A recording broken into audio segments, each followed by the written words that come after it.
Assalamualaikum warahmatullahi wabarakatuh. Perkenalkan, nama saya Angga Gesti Amelia dari kelas C5 Manajemen dengan NPM 101201113. Video kali ini saya buat untuk memenuhi salah satu tugas evaluasi tengah semester mata kuliah Komunikasi Bisnis. Video kali ini berisikan tentang wawancara bersama staf Keprodi jurusan Manajemen STIS TEMI Bandung, yaitu Bapak Endang Suherman SE. Pada hasil wawancara tersebut ada beberapa informasi yang disampaikan oleh Pak Endang Suherman mengenai pertanyaan-pertanyaan yang disampaikan.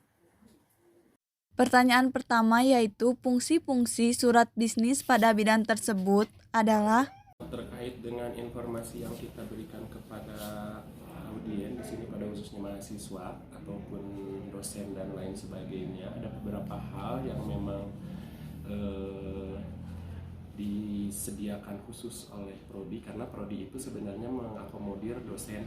Kalau mahasiswa sebenarnya itu akademik ya, fungsinya akademik, tapi untuk korespondensi atau surat menyurat dan lain-lainnya, sounding dan lain-lainnya, biasanya itu tergantung dari bagian apa dan keperluannya untuk apa. Terkait dengan surat menyurat, di sini ada yang dikeluarkan sama akademik, ada yang dikeluarkan sama prodi, dan ada yang dikeluarkan oleh SDM. Nah, biasanya kalau yang terkait dengan akademik itu untuk informasi yang disampaikan ke pengguna informasi tersebut, karena ini hubungannya adalah kampus, maka informasinya biasanya yang berhubungan dengan kalau yang akademik sendiri biasanya konfirmasi nilai, kemudian pengumuman terkait dengan masalah teknis pembelajaran, misalkan jadwal dan lain sebagainya. Adapun yang prodi biasanya khusus berhubungan dengan dosen, misalkan ada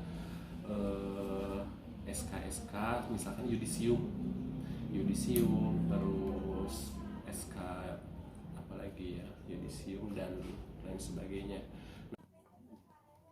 Dari informasi yang telah disampaikan oleh Pak Endang Suherman dapat disimpulkan pada divisi tersebut fungsi-fungsi suratnya adalah sebagai pemberian informasi kepada para dosen yang mengajar di STIS TEMI. Contohnya sebagai pengurusan SKS atau yudisium. Fungsi utama surat adalah sebagai alat komunikasi antara dua pihak yang berupa tulisan dalam kertas dan lainnya. Pendapat lain juga mengatakan bahwa fungsi surat adalah 1. Sebagai alat komunikasi tertulis, 2. Sebagai duta institusi dan penulisan, 3. Sebagai media komunikasi dan interaksi, 4. Sebagai otak tata usaha dalam perusahaan, 5. Sebagai barometer kemajuan institusi. 2. Jenis surat bisnis apa yang dibuat? Surat menyurat di sini ada dua tipe. Yang pertama ada surat masuk, yang kedua ada surat keluar. Surat keluar yang tadi ya, yang dikeluarkan sama prodi, SDM dan akademik. Kalau surat masuk biasanya terkait dengan surat apapun yang masuk ke kampus kita dari luar. Nah, untuk pengelolaannya memang kita ada bagian tertentu yang mengelola surat menyurat. Kalau di sini disebutnya bagian umum. Nah, bagian umum itu adalah bagian yang mengelola terkait arsip surat masuk ataupun surat keluar. Nah, untuk strateginya, apakah kita menggunakan sentralisasi atau desentralisasi atau gabungan atau desentralisasi terkendali? Nah, di kita memang untuk kebijakan, kalau sentralisasi kan kebijakan atau wewenangnya ada di di top manajemen ya, artinya di ketua, terus di pimpinan lah ya. Kalau desentralisasi itu lebih ke wewenang itu ada di pimpinan, tapi ngasih wewenang ke kayak misalkan ke bagian-bagian terkecil kayak tadi prodi, akademik dan lain-lain. Nah, kalau di kita khusus untuk surat menyurat sebenarnya kita memakai wewenangnya tetap ada di top manajemen, tapi terkait dengan pengelolaannya memang itu langsung diserahkan ke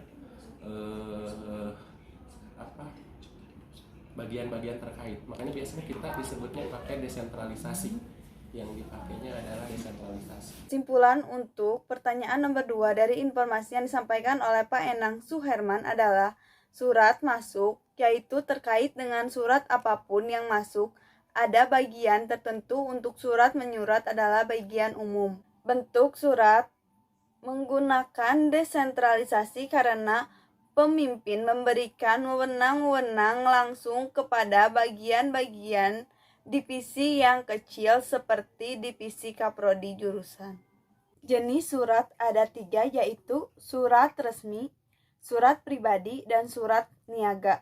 Pada divisi kaprodi jurusan akuntansi sendiri menggunakan surat resmi. Surat resmi adalah surat yang biasa digunakan untuk kepentingan resmi, baik perorangan, instansi, maupun organisasi.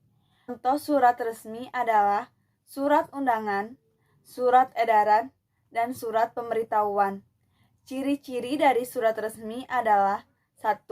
Menggunakan kop surat. 2. Adanya nomor surat, lampiran, dan perihal. 3. Menggunakan salam pembuka dan salam penutup.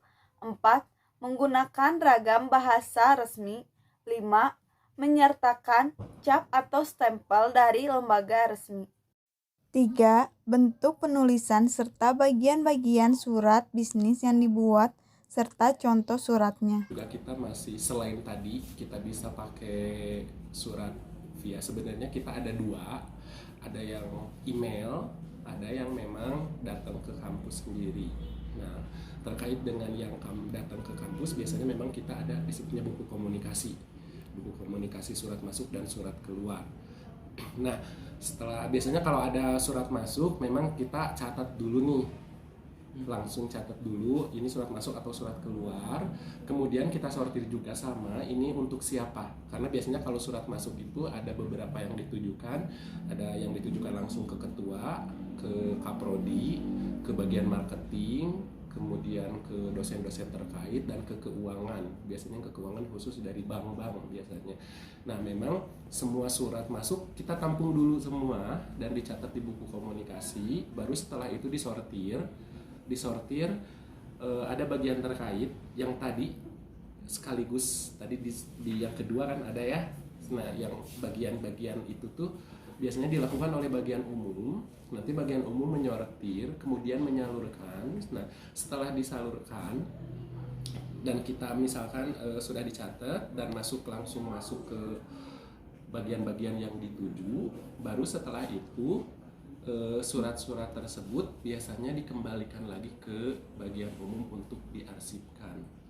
Kalau yang datang ke sini beda lagi dengan yang ada di email. Ada surat juga yang memang ditujukannya itu ke email, ke kampus tapi lewat email. Perlakuannya seperti apa? Sama juga untuk perlakuannya, ada kita nanti sortir, kemudian nanti kita sampaikan langsung ke bagian-bagian tertentu. Tapi kalau yang terkait dengan yang di email itu kan ada soft file-nya, jadi biasanya tidak diperlukan lagi atau misalkan tidak diminta lagi oleh bagian umum. Tapi beda lagi ketika yang fisik. Jadi setelah masuk ke bagian-bagian tertentu dan sudah tercatat, ada yang memang dikembalikan lagi, ada yang memang di-keep langsung di bagian masing-masing.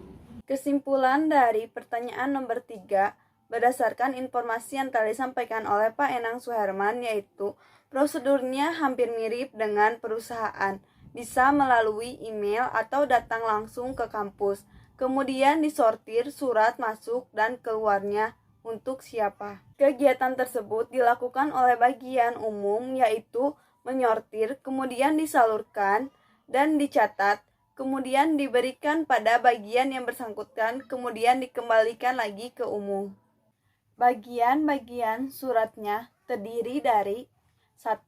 Kop surat, 2. Tanggal, 3. Informasi penerima, 4. Salam, 5. Body atau isi, 6. Tanda tangan. Sekian video yang dapat saya sampaikan. Mohon maaf bila ada kesalahan. Wassalamualaikum warahmatullahi wabarakatuh.